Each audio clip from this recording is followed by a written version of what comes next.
Assalamualaikum warahmatullahi wabarakatuh. Halo semua, perkenalkan saya Anggi Setiawan, calon guru penggerak Angkatan 9 Kabupaten Purbalingga, dengan fasilitator Ibu Ana Supriyatin dan pengajar praktik Bapak Ahmad Rauf. Pada kesempatan ini, saya akan memaparkan koneksi antar materi modul 1.1. Selamat menyaksikan.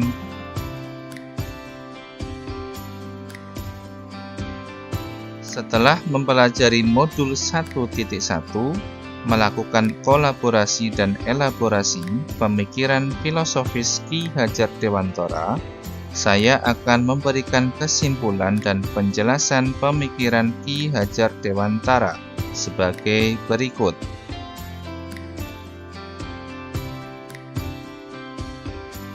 Pemikiran Ki Hajar Dewantara meliputi tentang konsep pendidikan, trilogi pendidikan, asas trikon, dan budi pekerti.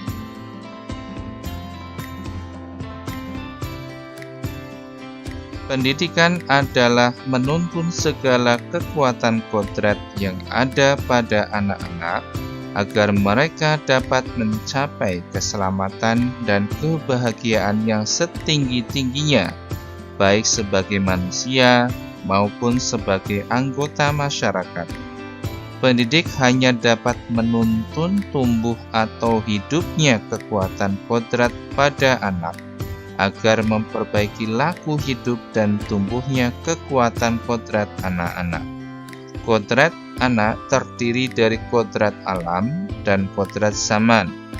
Pada kodrat alam, anak dididik sesuai dengan karakteristik dan lingkungannya.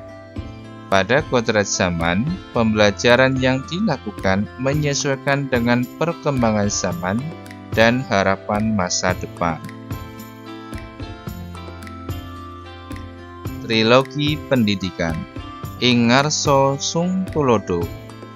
Ingarso Sung Tulodo, guru hendaknya menjadi contoh atau teladan yang baik bagi muridnya, orang yang di sekelilingnya. Teladan yang ditunjukkan baik sikap dan perilaku sesuai dengan norma-norma yang berlaku pada masyarakat maupun undang-undang yang berlaku. Ing Madya Mangun Karso, guru perlu membangun inspirasi dan motivasi bagi muridnya agar terus berkembang dalam belajar. Hal tersebut memacu murid untuk terus tergerak belajar karena mendapatkan perlakuan dan masukan positif dari gurunya. Tutwuri Handayani, guru sebagai bagian dari pelaku pendidikan tentunya senantiasa memberikan dorongan dan arahan agar murid senantiasa menjalankan aktivitasnya sesuai tujuan yang diharapkan. Asas trikon. Asas trikon terdiri dari asas kontinuitas, asas konvergensi, dan asas konsentris. Pada asas kontinuitas, pendidikan perlu dirancang dan dilaksanakan secara berkelanjutan. Agar murid memahami esensi dari pembelajaran, tentunya guru perlu membuat tahapan pembelajaran sesuai karakteristik murid dan tingkatan ketercapaian konten pembelajaran.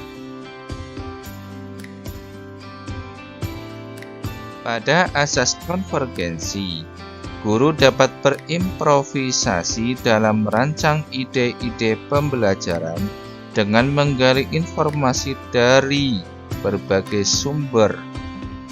Namun, perlu disesuaikan dengan kebutuhan atau kodrat murid dan capaian pembelajaran. Sedangkan pada asas konsentris, guru perlu menghargai dan menghadirkan pembelajaran yang berpihak pada murid mengenali setiap karakteristiknya dan berusaha mengakomodir segala keperluan dalam mencapai keberhasilannya, tentunya berlandaskan pada kepribadian dan budaya.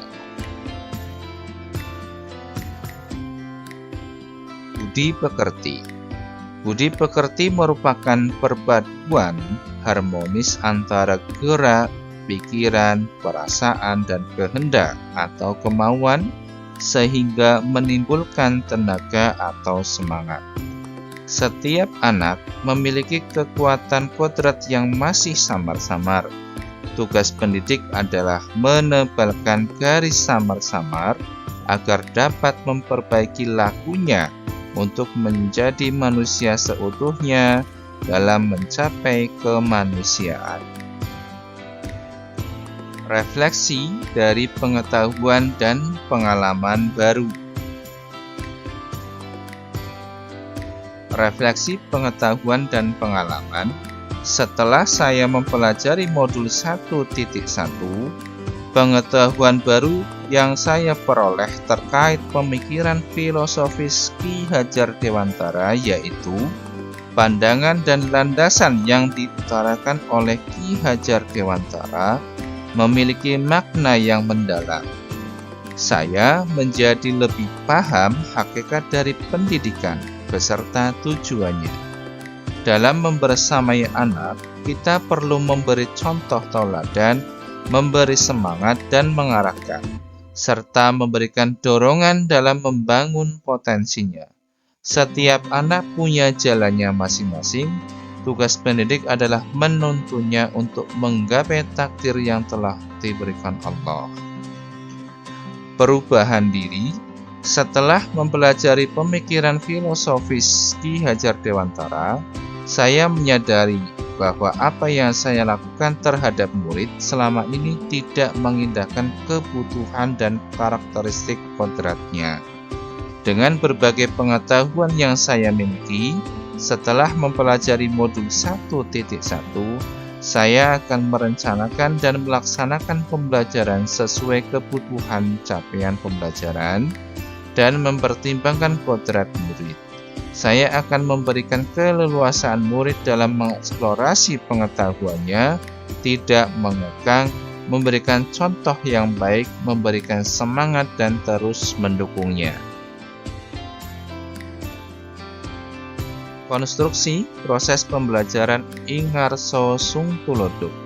Kegiatan murid melaksanakan baris di depan kelas untuk melatih kedisiplinan, kerapihan, dan kesiapan anak sebelum memulai pembelajaran. Ing matya mangun karso. Kegiatan anak saat berdiskusi, guru memberikan semangat pada murid untuk mengeksplorasi pengetahuannya. Tutwuri Handayani, pada kegiatan presentasi, guru memberikan dorongan agar murid percaya diri dalam menyampaikan pendapat, memberikan respon, dan bertanya hal yang tidak diketahuinya. Asas Trikon, budi pekerti, dan pendidikan yang menuntun. Dalam pembelajaran, guru memberikan pembelajaran yang berpusat pada murid, beradaptasi dengan lingkungan digital, memanfaatkan potensi atau aset untuk pembelajaran, pembelajaran yang menghargai setiap proses yang dicapai muridnya, serta memberikan perhatian sesuai dengan kodratnya. Di setiap pembelajaran, guru berusaha memberikan yang terbaik bagi muridnya, memberikan pemahaman agar si murid mampu melakukan hal yang harus dilakukannya sesuai dengan capaian pembelajaran. Sekian pemaparan dari saya. Terima kasih. Wassalamualaikum warahmatullahi wabarakatuh.